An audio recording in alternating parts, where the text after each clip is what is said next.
आज हम बात करेंगे पटना में हुए उस सनसनीखेज कैश वैन लूटकांड की, जिसने पूरे बिहार में कानून व्यवस्था को लेकर बड़ा सवाल खड़ा कर दिया था। लेकिन अब इस मामले में पटना पुलिस ने बड़ा खुलासा करते हुए मास्टरमाइंड समेत 4 अपराधियों को गिरफ्तार कर लिया है। इतना ही नहीं, पुलिस मुठभेड़, गोलीबारी, करोड़ों की लूट, अंदरूनी साजिश और कर्मचारियों की मिलीभगत, इस जैसी कई चौंकाने वाली बातें भी सामने आई है। जी हां, पटना के गोपालपुर थाना क्षेत्र में 13 मई को दिन दहाड़े सीएमएस कैश वैन से 27 लाख रुपए की लूट हुई थी। अपराधियों ने जिस तरीके से वारदात को अंजाम दिया, उसने पुलिस और आम लोगों को दोनों को ही हैरान कर दिया। लेकिन अब पुलिस का दावा है कि इस हाई प्रोफाइल केस का बड़ा हिस्सा सुलझा लिया गया है। आज के इस वीडियो में हम आपको पूरी कहानी विस्तार से बताएंगे, तो इस रिपोर्ट में आखिर तक बने रहिए। नमस्कार, मैं हूं डॉक्टर सुरजीत सिंह और आप देख रहे हैं YBN बिहार झारखंड। तो सबसे पहले समझते हैं कि आखिर पूरी घटना क्या थी। 13 मई की दोपहर पटना के व्यस्त इलाके में सीएमएस कंपनी की कैश वैन कैश लेकर जा रही थी। तभी हथियारबंद अपराधियों ने फिल्मी अंदाज में वैन को घेर लिया। अपराधियों ने गार्ड और कर्मचारियों को डराया धमकाया और देखते ही देखते 27 लाख रुपए लूट कर फरार हो गए। दिन दहाड़े हुई इस घटना ने पूरे प्रशासन को हिला कर रख दिया, क्योंकि यह कोई साधारण चोरी नहीं थी। अपराधियों को वैन के रूट, टाइमिंग और कैश मूवमेंट की पूरी जानकारी थी। यही वजह थी कि शुरू से ही पुलिस को शक था कि इस वारदात के पीछे कोई बड़ा नेटवर्क काम कर रहा है। पटना पुलिस और DIU यानी डिस्ट्रिक्ट इंटेलिजेंस यूनिट ने तुरंत जांच शुरू की। शहर के अलग अलग इलाकों में छापेमारी हुई। पुलिस ने करीब 350 से ज्यादा CCTV कैमरों की फुटेज खंगाली। कई दिनों तक लगातार तकनीकी निगरानी और वैज्ञानिक जांच के बाद पुलिस अपराधियों तक पहुंचने में सफल हुई। अब जो खुलासा हुआ है वो और भी चौंकाने वाला है। पुलिस ने इस मामले में मास्टरमाइंड नीतीश कुमार समेत 4 आरोपियों को गिरफ्तार कर लिया है। गिरफ्तार आरोपियों में आकाश कुमार उर्फ सन्नी, आदित्य कुमार उर्फ ज्योतिराज और रवि कुमार शामिल हैं। लेकिन गिरफ्तारी इतनी आसान नहीं थी। पुलिस जब अपराधियों का पीछा कर रही थी, तब मास्टरमाइंड नीतीश कुमार ने पुलिस टीम पर फायरिंग कर दी। गोली पुलिस वाहन के शीशे पर जा लगी। इसके बाद पुलिस ने आत्मरक्षा में जवाबी कार्रवाई की और नीतीश कुमार के पैर में गोली मार दी।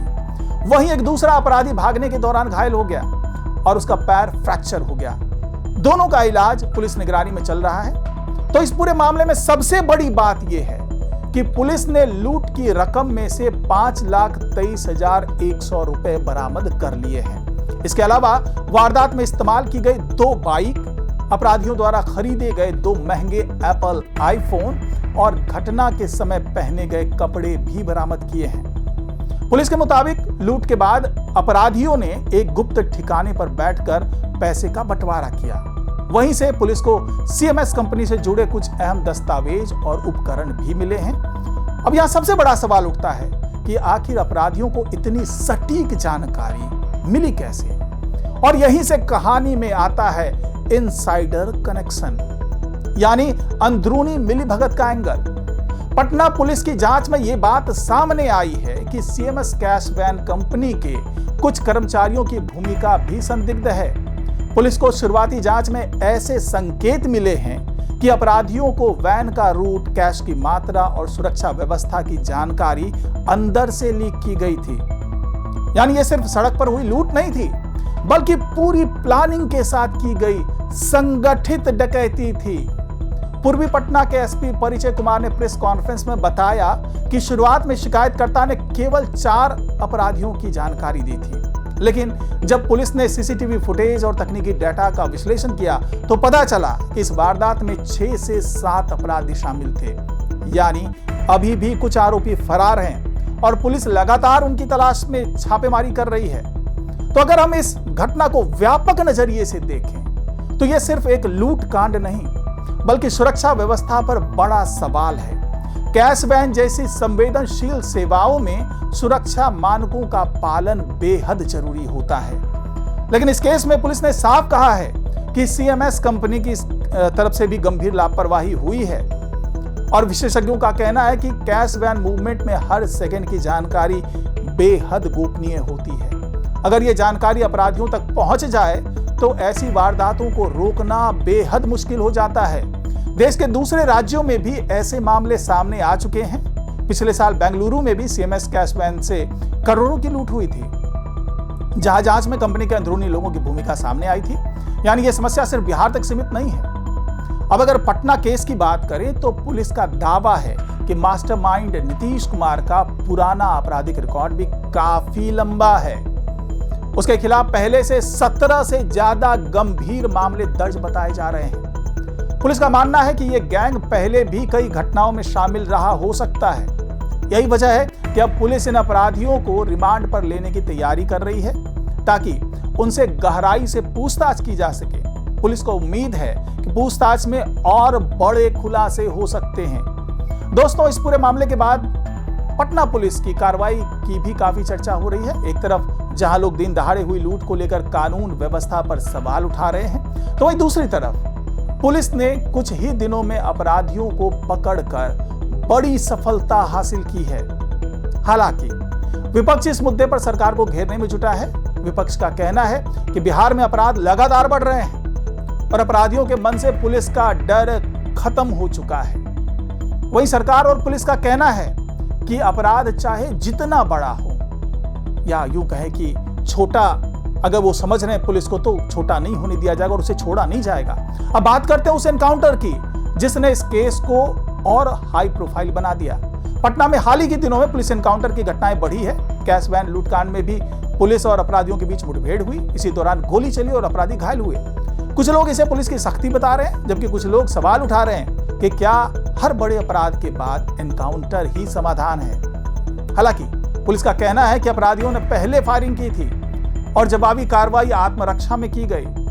तो इस केस ने एक बार फिर यह दिखा दिया कि आधुनिक अपराध कितने संगठित और तकनीकी हो चुके हैं। अपराधी अब CCTV, blind spot, mobile trekking और पुलिस की मूवमेंट जैसी चीजों का भी अध्ययन करते हैं। कई मामलों में अपराधी घटना से पहले कई दिनों तक रेकी करते हैं। यानी पुलिस के सामने चुनौती लगातार बढ़ती जा रही है।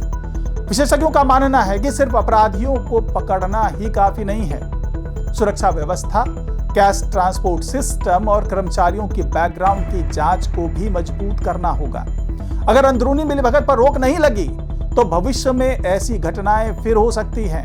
अब सवाल यह भी है कि बाकी लूटी गई रकम कहां है। पुलिस ने फिलहाल 5,23,000 रुपए बरामद किए हैं, जबकि कुल लूट 27 लाख रुपए की थी। यानी अभी भी बड़ी रकम गायब है। पुलिस का कहना है कि फरार अपराधियों की गिरफ्तारी के बाद बाकी रकम भी बरामद हो सकती है। तो इस पूरे मामले में आम लोगों की चिंता भी जायज है। जब दिन दहाड़े राजधानी पटना में कैश वैन लूट ली जाती है तो सवाल उठना स्वाभाविक है कि आम लोग कितने सुरक्षित हैं। हालांकि पुलिस की त्वरित कार्रवाई से यह संदेश जरूर गया है कि बड़े अपराधों पर लगातार निगरानी रखी जा रही है। अब आने वाले दिनों में यह देखना होगा कि पुलिस बाकी अपराधियों को कब तक पकड़ पाती है और क्या इस केस में और बड़े नाम सामने आते हैं, क्योंकि अभी भी जांच जारी है और पुलिस खुद कह रही है कि कई बड़े खुलासे बाकी हैं। तो आप इस पूरे मामले को कैसे देखते हैं? क्या पटना पुलिस की कार्रवाई संतोषजनक है? बताइएगा। क्या कैश वैन कंपनियों की जो सुरक्षा व्यवस्था उसमें बड़ी खामियां हैं और क्या ऐसे मामलों में अंदरूनी मिलीभगत सबसे बड़ा खतरा बन चुकी है? अपनी राय हमें कमेंट बॉक्स में जरूर बताइए। अगर आपको ये वीडियो पसंद आया हो तो इसे लाइक और शेयर करें और हमारे चैनल को सब्सक्राइब करना बिल्कुल ना भूलें। नमस्कार।